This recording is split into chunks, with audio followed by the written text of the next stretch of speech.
Olá pessoal, me chamo Radilei Suelma de Oliveira, sou brasileira, sou natural do estado do Maranhão e sou acadêmica do curso de Letras Português da Universidade Federal do Maranhão, mais especificamente do Centro de Ciências de Bacabal.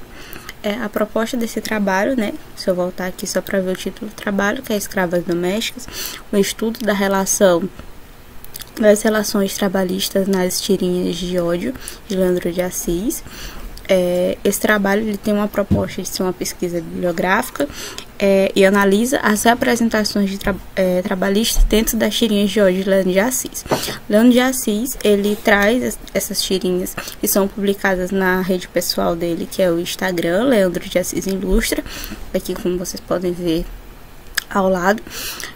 E essas tirinhas de ódio do Leandro de Assis, elas trazem muitas questões como racismo estrutural, luta de classes, violência contra a mulher e mais especificamente relações trabalhistas, mais especificamente de empregadas domésticas e seus patrões. Essas tirinhas de ódio, elas têm algumas coleções, digamos assim, e uma delas é a coleção chamada Os Santos, onde uma família de patrões chamada Os Santos, são pessoas brancas de classe média, e uma família negra, pobre, que mora na favela. Ambos têm esse sobrenome Santos, e aí você vai acompanhar as relações entre essas duas famílias, no qual uma trabalha para a outra.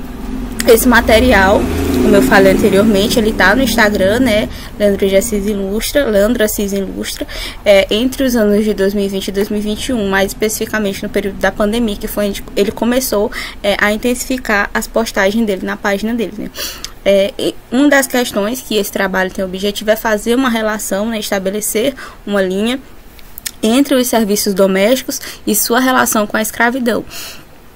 Porque parto do princípio de que esses serviços domésticos, eles têm uma ligação direta com o período da escravidão e que isso repercute até a atualidade. Um dos exemplos disso são as mucambas, que eram empregadas domésticas, que eram meio que faz tudo, digamos assim. Elas cozinhavam, passavam, cuidavam da casa, cuidavam das crianças e em especial, uma coisa que eu gostaria de destacar, isso sem contar as investidas sexuais dos senhores, brancos, dos senhores que eram seus patrões na época, muitas vezes convidavam pessoas mais jovens para iniciar a vida sexual com ela.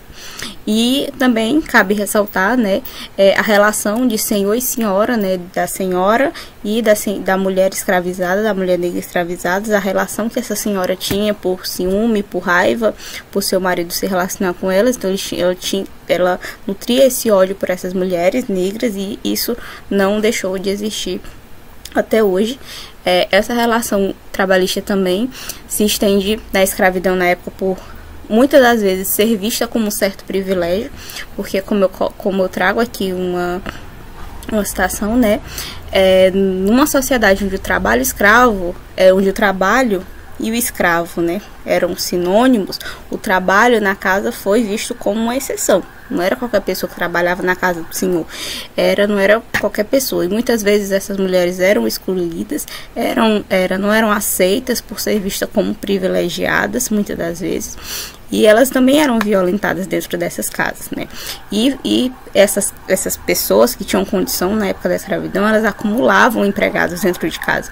Empregados estes que mudaram de nome, como a Safiotti coloca aqui, como e segue uma hierarquia, como governanta, empregada que faz o serviço, cozinheira, pajem, por aí vai. E essas funções foram herdadas do período da escravidão. Aqui já indo para análise, especificamente já depois de fazer esse curto trajeto, aqui eu trago uma primeira que fala sobre essa questão da violência, fazendo uma linearidade lá com a citação da mucamba, que eram as mulheres que além de trabalhar nas casas, eram assediadas, fazendo um paralelo com essas empregadas domésticas que muitas vezes vivem na casa dos seus patrões, não têm carteira assinada, muitas vezes vivem em situação análoga à escravidão, não tem a quem recorrer, porque vivem em outra cidade que não é a sua de origem, então estão sujeitos a todos os tipos de violência que podem passar dessas famílias, seus patrões. E aqui tem a de um homem que entra no quarto dessa empregada e tenta violentá-la, né? Especificamente aqui no segundo quadrinho, né? Que no primeiro ela pergunta se tem alguma coisa errada com os meninos, possivelmente os meninos que ela cuida. Quando eu era jovem, me chamava de Ted, terror das empregadas domésticas. Eu passava o rodo em todas as empregadas dos meus amigos, da casa dos amigos deles. Não mexia com as de casa para não ter problema com a minha mãe. Mas você é a maior gostosa. Por você, eu me meto em qualquer problema. E aí, o que acontece? Ela agride ele, né? Ela tá com um objeto nos olhos deles, que deixa uma marca, né? E aí uma característica dos personagens do Leandro de Assis, porque essas senhoras, elas sempre estão reclamando de alguma coisa. Então ela já amanhece o dia reclamando, né? Que a folguista nem me esperou acordar. Gineia não chegou, deve ser outra empregada doméstica da casa, possivelmente a babá. Estou atrasada para academia. E aí ela pergunta o que foi no olho dele, e ele diz que foi uma bola de tênis, um jogo de tênis que acertou o olho dele, para não dizer o que realmente aconteceu. E aqui é outra tirinha que mostra também uma situação de violência, que aí é o senhor da casa, né, o patrão, que em cima, como se fosse uma fala dele, né, eu admiro demais vocês, as domésticas são guerreiras. E aí a patroa fala, né, que vai no supermercado com a Edilma. Não, ela vai no supermercado e a Edilma vai ficar, né, a empregada doméstica vai ficar em casa. E chego bem, conheço bem a sua realidade, o seu sofrimento, ele falando, né? E ao mesmo tempo vai passando as cenas embaixo. E aí ele fala, né? Separei, não, no caso a patroa, né? Separei umas camisas que precisa lavar a mão. Faço como eu te mostrei. Vamos, Dedi, não tem o dia todo. E aí são duas empregadas, uma sai com a patroa e ela fica em casa. Eu considero ela da minha família. E aí mostra a cena dele arrastando ela para a lavanderia, né?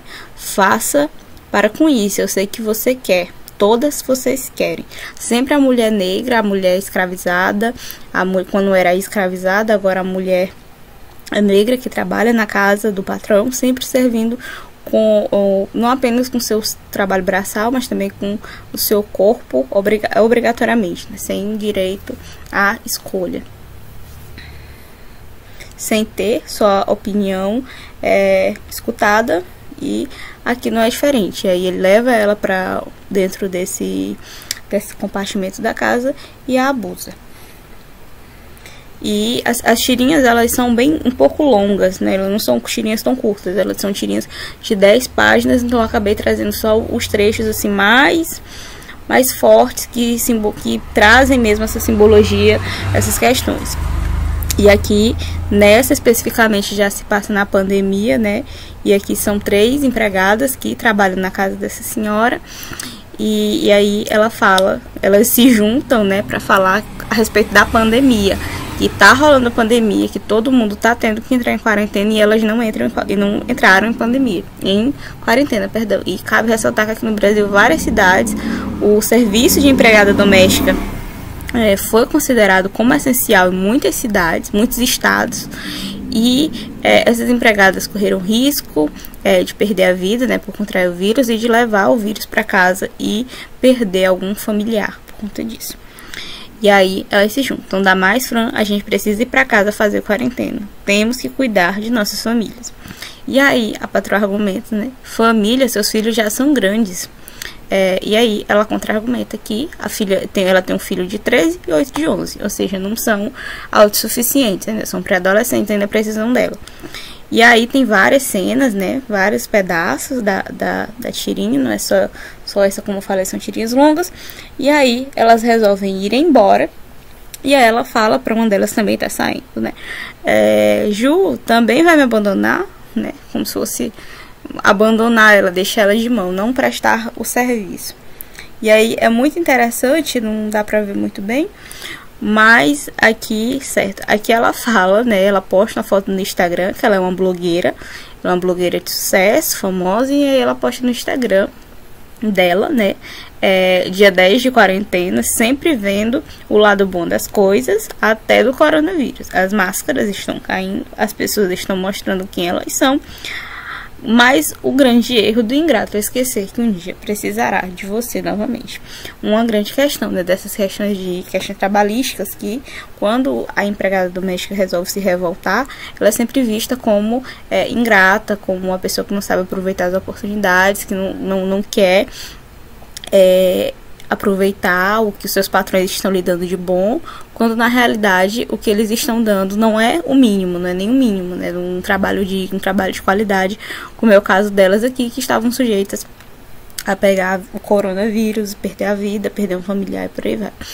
E aqui já nas considerações finais, o emprego doméstico no Brasil, apesar das melhorias nas leis de amparo à empregada doméstica, ainda é algo que precisa de debates e levantar questionamentos sobre.